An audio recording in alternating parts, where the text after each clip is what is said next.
Friends, you never know who you'll touch in life. You never know how or when you'll have an impact or how important your example can be to someone else.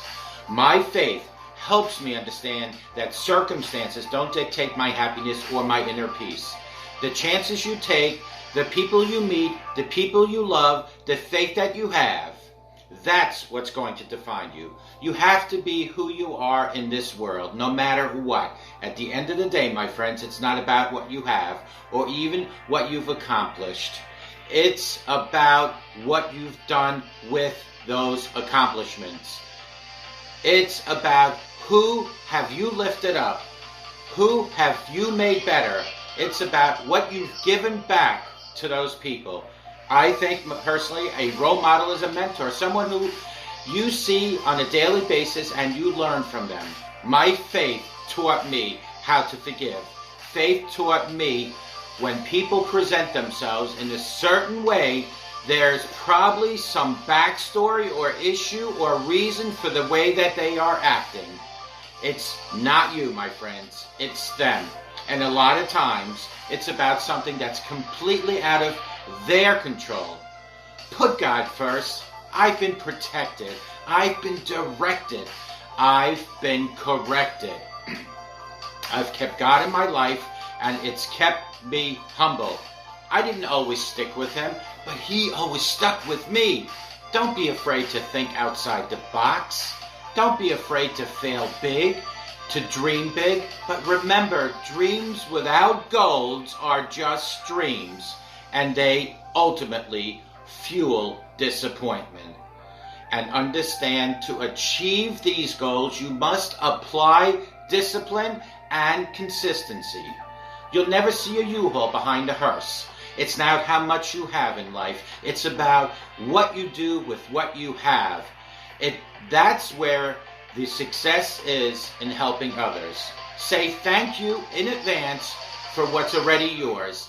That's how I live my life. True desire in the heart for anything good is God's proof to you, sent beforehand to indicate that it's yours already. My advice is this, and it's simple. Don't just aspire to make a living. Friends, aspire to make a difference.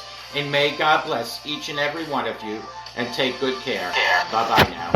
Good morning. My name is Ralf Friedrichs. I am an author, an addiction recovery coach, a life coach, and host of this show, To Take Your Life Back Today radio show. You can see a video version of this if you go to YouTube under channel Take Your Life Back Today show.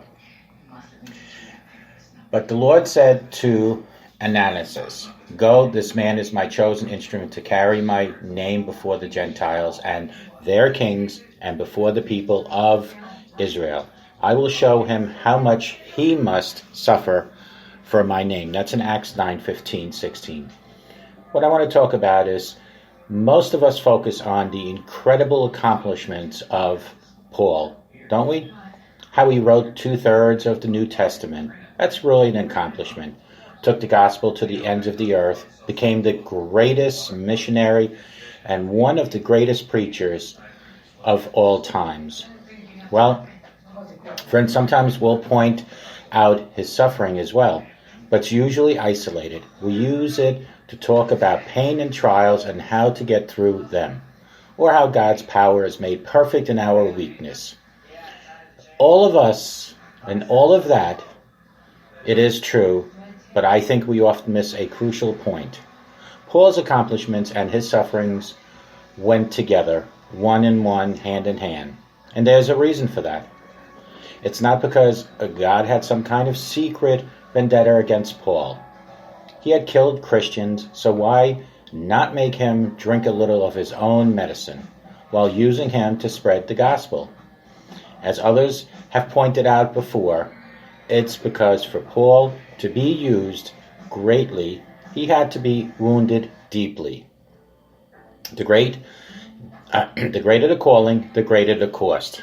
Making a difference in the world means absorbing substantial pain for the sake of God and for the sake of the people you're making a difference for.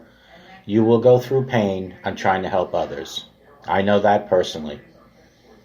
That was true for Paul as well, and it will be true for you. Now, don't get me wrong. I'm not saying you've got flogging to look forward to, but I am saying this, that most of us want to do the kind of things that Paul did without having to go through the kinds of things that Paul went through. When we help others, it's not always going to be easy, and it doesn't work like that usually in life. God has to bruise you and I both up before he could use you. So you'll be sensitive to his touch. So you won't have an ounce of self-reliance in you. So you'll be able to relate to the people you're ministering to. So when everything is dark around you, your light within will actually have a chance to shine. And people will notice that. If you really want to be used greatly by God, accept that fact now.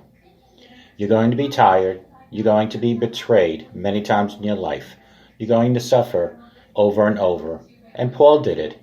Your great calling will exact a great cost. You'll be able to say, for we who are alive are always being given over to the death of Jesus' sake, so that his life may be revealed in our mortal body, 2 Corinthians 4:11.